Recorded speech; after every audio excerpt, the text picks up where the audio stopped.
तो पासपोर्ट सेवा सर्च कर लेना। सर्च करने के बाद देख लीजिए पासपोर्ट सेवा चले आएगा। पासपोर्ट सेवा चले आने के बाद शायद मैं एक एग्जांपल के लिए दूसरे वाले के दिखा रहा हूँ, देख लीजिए पासपोर्ट सेवा चले आने के बाद इधर देख लीजिए एक आईडी क्रिएट कर लेना है। पासपोर्ट अप्लाई होकर आ जाएगा। आने के बाद रिफ्रेश री इशू ऑर्डिनरी पासपोर्ट है, इसलिए क्या करना है एक आईडी क्रिएट कर लेना है, यूजर रजिस्ट्रेशन कर लेना है। देख लीजिए रजिस्ट्रेशन एक आईडी क्रिएट करना है, क्योंकि आप लोग कितना बार भी कर सकते हैं। बाद में आकर पासपोर्ट ऑफिस सीपीवी जो वीआईपी वगैरह वगैरह है सीवीवी दिल्ली कर सकते हैं, नहीं तो शायद हमारा नॉर्मल है उसलिए पासपोर्ट ऑफिस कर लेना है। आपका पास जो पासपोर्ट ऑफिस पास में है उसको शायद कर लेना है। बाद में फुल नेम ईमेल एड्रेस दे देने हैं। आपका पास जो है ईमेल एड्रेस देख लीजिए आपका जो चल रहा है वो आईडी सेम है ना तो यस कर लेना है, नहीं तो नो कर लेना है। देख लीजिए लॉगिन आईडी दूसरा होना तो नो कर लेना है। देख लीजिए लॉगिन आईडी ईमेल एड्रेस बन गया। बनने के बाद शायद देख लीजिए आप लोग पासवर्ड क्रिएट कर लेना है। पासवर्ड क्रिएट करने के बाद शायद देख लीजिए पासवर्ड चला जाएगा, शायद ऐसा पासवर्ड दे सकते हैं। देने के बाद लॉगिन कर लेना है। लॉगिन करने के बाद ऑटोमेटिक देख लीजिए आपका दिए गए मोबाइल नंबर में जीमेल एड्रेस में ओटीपी चले आएगा। ओटीपी चले आने के बाद कंप्लीट कर लेना है। कंप्लीट करने के बाद बैक चले आना है। बैक चले आने के बाद देख लीजिए ईमेल एड्रेस से लॉगिन कर लेना है। लॉगिन करने के बाद ओटीपी से भी लॉगिन कर सकते हैं, पासवर्ड से भी शायद आप लोग जो तरीक़ा से लॉगिन कर सकते हैं लॉगिन कर लेना है। लॉगिन करने के बाद देख लीजिए रिफ्रेश पासवर्ड रीयूज पासवर्ड है बोलकर आ गया। देख लीजिए पासपोर्ट नंबर दे देना है, पासपोर्ट ऑफिस दे देना है। देने के बाद देख लीजिए apply for the fresh passport करना है। फ्रेश पासपोर्ट करना है कर लेना है। देख लीजिए री इशू पासपोर्ट भी कर सकते हैं। फ्रेश करना है, नॉर्मल करना है तो 15 से 2000 लगेगा। तात्काल का बोलने से 2000 अधिक लगेगा। देख लीजिए तात्काल जो अर्जेंट है वो लोग तात्काल कर सकते हैं। टाइप्स ऑफ एप्लीकेशन में नॉर्मल कर लेना है, क्योंकि 1000 से 1500 का अंदर आपका टिकट बुकिंग हो जाएगा। बाद में आकर पेज 36 पेज कर लेना है, क्योंकि 60 पेज करने से और कितना चार्ज अधिक लगेगा ये 36 पेज का 19 देगा, इसलिए देख लीजिए 36 करने के बाद सेव नेक्स्ट कर लेना है। बाद में आपका कौन सा नेम में अप्लाई करना है वो कर सकते हैं। गिवन नेम दे देना है, सर नेम दे देना है। शायद मैं दे रहा हूँ फॉर एग्जाम्पल के लिए, देख सकते हैं। देने के बाद मेल फीमेल जेंडर दे देना है। देने के बाद देख लीजिए आपका नेम में कुछ और निक नेम है वगैरह है तो एस कर लेना है, नहीं तो नो कर लेना है। नो करने के बाद आपका कुछ नेम चेंज किया है तो एस करना है, नहीं तो नो कर लेना है। बाद में आपका डेट ऑफ बर्थ जो डॉक्यूमेंट में है सही सही देना है, क्योंकि बाद में दिक्कत होगा वेरीफाई होने का टाइम। आप कहाँ जन्म स्थान है उधर दे सकते हैं। इधर शायद विलेज टाउन वगैरह वगैरह दे रखा है। देख लीजिए आप मैरिड है अनमैरिड है तो भी आप लोग फिलहाल दे सकते हैं। अनमैरिड हो तो भी देख सकते हैं, मैरिड हो तो भी दे सकते हैं, सिंगल हो तो भी दे सकते हैं। देख लीजिए कितना सारा दिया रखा है। बाद में आकर प्लेस ऑफ इंडिया आप लोग जन्म स्थान कहाँ है, इंडिया से बाहर है नहीं अंदर है। इंडिया से अंदर है तो एस कर लेना है, बाहर है तो नहीं तो इंडिया में तो नो करके कौन सा स्टेट में है दे देना है। देने के बाद कौन सा डिस्ट्रिक्ट है दे देना है। देने के बाद देख लीजिए शायद चले आने नीचे चले आने का सिटीजन ऑफ इंडिया कौन सा सिटी है आपका, बर्थ डिसेंट रजिस्ट्रेशन कौन सा, बर्थ प्लेस जन्म स्थान से इधर है इसलिए बर्थ दे देना है। बर्थ देने का पान कार्ड है तो दे देना है, वोटर आईडी है तो दे देना है। आपका फिलहाल में नहीं होने तो भी मैंडेटरी नहीं है, देख सकते हैं। बाद में आकर एम्प्लॉयमेंट टाइप दे देना है, नीचे चले आना है। नीचे चले आने के बाद एम्प्लॉयमेंट टाइप देख सकते हैं, स्टूडेंट, पासपोर्ट नहीं वगैरह, home, not worker, self employ दे दे रहा हूँ मैं, बिजनेस के लिए दे दे रहा हूँ सेल्फ एम्प्लॉय देने के बाद इफ़ एनी पेरेंट्स के सम माइनस परसों गवर्नमेंट सर्वेंट है तो भी दे सकते हैं, नहीं तो नो कर सकते हैं। आकर बाद में क्वालिफिकेशन वगैरह वगैरह भी आपका दे देना है, कितना पढ़े रखे हैं वगैरह ये सब कुछ दे देना है। इफ़ पेरेंट्स के ऊपर डिपेंड है क्या दे देना है, नहीं तो देख सकते हैं आप लोग 10th से अबव 7 क्लास ग्रेजुएशन वगैरह वगैरह कौन सा पढ़े हैं तो दे देना है, क्योंकि ये दिक्कत होगा बाद में वेरीफाई होने के टाइम में भी दिक्कत होगा, इसलिए आप लोग जो पढ़े रखे हैं वो देख सकते हैं। देख लीजिए ग्रेजुएशन वगैरह वगैरह जो देना है दे सकते हैं। मैं फ़िलहाल में 10th पास अबव NRC ER बोलकर दिखाया, नॉर्मल में भी ए शायद चले आए हैं इसलिए दे सकते हैं। बाद में विजिबल डिस्टिंक्शन मार्क आकर देख सकते हैं, जो दाग धब्बे कुछ काला वगैरह वगैरह है तो देख सकते हैं, क्योंकि ये बेंचमार्क है। कुछ NRC डॉक्यूमेंट पर नॉन फिर देख सकते हैं कौन सा है क्या है वगैरह इधर दे सकते हैं, आप लोग पढ़ सकते हैं। फिलहाल में 18 ईयर्स का बात किया है, 15 ईयर्स का भी सीनियर सिटीजन वगैरह से बेंचमार्क दे देना है। देख लिया शायद बेंचमार्क आपका काल दबे ये कुछ होने से भी आपको पहचान सकते हैं, इसलिए फ़िलहाल देना है कंपलसरी। देने के बाद आधार नंबर कम है तो आधार नंबर कंपलसरी दे देना है।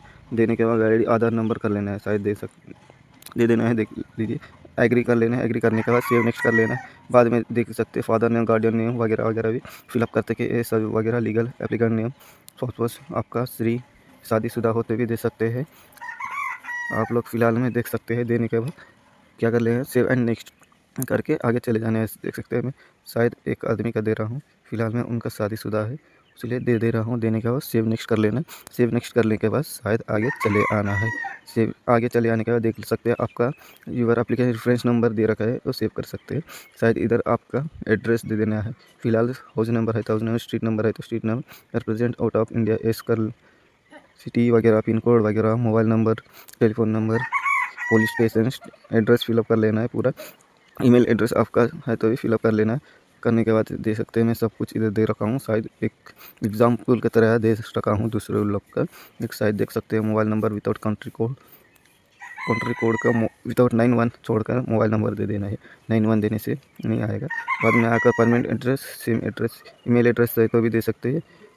देने के बाद फिलहाल में परमानेंट एड्रेस अवेलेबल सेम है तो एस करना है, नहीं तो नो कर ले के चले जाना है आगे। एस है तो एस कर लेना है। आप सेम एड्रेस में रह रहे हैं तो एस कर लेना है, नहीं तो नो करके सेव एंड नेक्स्ट करके आगे चले आना है। फ़िलहाल में आप लोग का ऊपर डिपेंड है, जो करना है आपका ऊपर डिपेंड रहेगा ऑनलाइन करने के समय में। शायद अभी चले आने आगे सेव नेक्स्ट करके चले आने के बाद यस कर, permanent address, same address, present address करने के बाद सेव नेक्स्ट कर लेना। सेव नेक्स्ट करने के बाद फिलहाल आगे चले आएगा। शायद और कुछ चेंज करना है तो भी थोड़ा थोड़ा स्लो से करके चले जाते हैं शायद, क्योंकि आजकल हड़बड़ी में कुछ भूल हो जाएगा, इसलिए सेव नेक्स्ट कर लेना। सेव नेक्स्ट करने के बाद इधर नेम एंड एड्रेस वगैरह वगैरह भी और आ गया कुछ और देना है तो दे सकते हैं। फिलहाल कुछ मोबाइल नंबर है तो भी दे सकते हैं। नेम एंड एड्रेस फिलअप करने हैं। फिलअप करने के बाद शायद देख सकते हैं इधर और देना है तो देने का सेव नेक्स्ट कर लेना है, क्योंकि बार बार एड्रेस वगैरह वगैरह मांग रखा है। आप लोग इमरजेंसी नंबर भी इधर दे सकते हैं।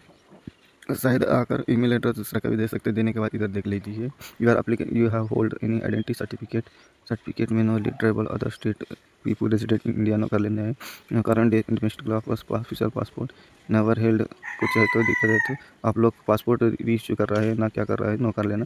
बाद में नेक्स्ट सेव नेक्स्ट कर लेना। प्रीव्यू आ जाएगा, देख लीजिए। ये कुछ बिग केस वगैरह वगैरह है तो भी कर लेना है। नॉर्मल वाले के तो नो करके आगे चले जाना है। सब नो करके आगे चले जाना। कुछ दिक्कत हो तो आपका पासपोर्ट नहीं होगा। सब नो करके चले जाना है, नो करके चले जाना है। देख लीजिए आप लोग, आपका ऊपर डिपेंड है, पढ़ सकते हैं। बाद में आकर देख लीजिए प्रीव्यू चलेगा, प्रीव्यू पासपोर्ट चलेगा। शायद एप्लीकेशन फ़ोटो, एप्लीकेशन सिग्नेचर वगैरह वगैरह ये अपलोड नहीं किया है, शायद देख सकते हैं। आपका मेल एड्रेस, डेटा वगैरह वगैरह सब कुछ इधर दिखाएगा। Father name, mother name, Republic of India बोलकर ऊपर आने के बाद देख सकते हैं। कुछ दिक्कत नहीं है तो आई एग्री करके सेव नेक्स्ट कर लेना है। Correct I agree inform that particular and true and correct करके सेव एंड नेक्स्ट कर लेना है। करने के बाद देख सकते हैं इधर प्रूफ देना है। शायद एड्रेस प्रूफ कौन सा, डेट ऑफ बर्थ का देना है, copy of the driving licence, election photo, identity, permanent account number, PAN card, police bond, इसमें वगैरह वगैरह देख सकते हैं। शायद और भी दे सकते हैं। बर्थ सर्टिफिकेट का शायद दे देना है। देखते हैं birth certificate issue by regular birth date and municipal corporation employ birth दे देना है। देने के बाद आगे चले जाना है, शायद देख सकते हैं। और कुछ अदर डॉक्यूमेंट वगैरह वगैरह है तो भी देख सकते हैं। परमानेंट नंबर, इनकम टैक्स का है तो भी दे सकते हैं। से देख लिया अदर आईडी प्रूफ वगैरह जो भी दे सकते हैं। SC ST caste certificate, current bill वगैरह, photo, passport size, ration card का करंट बिल का जो भी दे सकते हैं इधर। नहीं तो आपका date of birth, bank card है तो भी दे सकते हैं। देख लीजिए फिलहाल मैं आधार कार्ड आईडी प्रूफ दे रखा हूँ। देने के बाद देख सकते हैं ग्रैंड डिजी लॉकर आपका क्रिएट कर लेना है, क्योंकि डिजी लॉकर में आजकल सब कुछ डॉक्यूमेंट वगैरह वगैरह दे अपलोड कर रहा है, इसलिए ये मांग रखा है। देख सकते हैं फिलहाल में एग्री करके कौन सा एड्रेस में अप्लाई कर रहे हैं वो इधर दे सकते हैं। सीट में शायद एक एग्जाम्पल है, सीतापुर दे रहा हूँ। देने के बाद ओके कर लेना। ओके करने के बाद प्रीव्यू चेक कर सकते हैं। कुछ ये चेंज करना है तो कर सकते हैं, नहीं तो सबमिट कर लेना है। सबमिट करने के बाद आगे पेमेंट चले आएगा, शायद देख लीजिए। या आकर रजिस्ट्रेशन नंबर स्क्रीनशॉट मार के, नहीं तो प्रिंट एप्लीकेशन रिसीव कर लेना है। पे एंड शेड्यूल अपॉइंटमेंट कर लेना है। करने के बाद देख सकते हैं आप लोग फिलहाल में इधर कौन सा पोस्ट ऑफिस जाकर करना है। आजकल पोस्ट ऑफिस में भी हो जा रहा है, शायद सिटी जानने नहीं पड़ रहा है। शायद अच्छा पोस्ट ऑफिस आपका पास जो है देख सकते हैं। देख होने के बाद इधर देख लिया शायद PSK सीतापुर ये अवेलेबल जो अवेलेबल 19, 20, 21, 27 का डेट वगैरह है। इसमें अपॉइंटमेंट होगा आपका। डॉक्यूमेंट वेरिफिकेशन के लिए जाना पड़ेगा। शायद आपका पुलिस वगैरह वगैरह डॉक्यूमेंट वेरिफिकेशन भी होगा। शायद पुलिस स्टेशन भी जाना पड़ता है। शायद आपको कुछ दिक्कत होगा, उसमें भी और कुछ पैसा लगेगा। शायद 1500 पेमेंट लगेगा और 1500 से ज़्यादा कुछ और नहीं लगेगा। शायद आप लोग ये डेट से करना है तो कर सकते हैं, नहीं तो चेंज कर सकते हैं डेट। इधर कैलेंडर क्लिक कर लेना है। कैलेंडर क्लिक करने के बाद इधर कुछ डेट दे रखे हैं, डेट चेंज कर सकते हैं आप लोग। शायद कुछ डेट चेंज करना है तो कर सकते हैं। बाद में मेक पेमेंट कर लेना है। करने के बाद देख सकते हैं इधर पे इतना कितना नॉर्मल का 1500 लिखेगा। बाद में आकर इधर डेबिट कार्ड, पेमेंट कार्ड कभी कर सकते हैं। यूपीआई से करना है तो कर सकते हैं, नहीं तो नेट बैंकिंग करना है तो कर सकते हैं। शायद देख लीजिए, कर लेना है, जो पेमेंट करना है आप लोग कर सकते हैं। आपका ऊपर डिपेंड है, अदर बैंक डिपेंड का यूपीआई का भी है, कर सकते हैं। करने के बाद देख लीजिए पेमेंट यूपीआई का कर लेना है, क्यूआर से करना है, नहीं तो करने के बाद देख लीजिए ऑटोमेटिक ऐसा क्यूआर आएगा। आने के बाद आप लोग स्कैन कर सकते हैं। स्कैन करने के बाद ऑटोमेटिक देख सकते हैं ये कट जाएगा आपका पेमेंट करने के बाद ऑटोमेटिक ऐसा रिसिप्ट आएगा। ये रिसिप्ट आपका पास डाउनलोड करके रख लेना है। Thank you for watching, like share subscribe more videos, ये रख लेना है।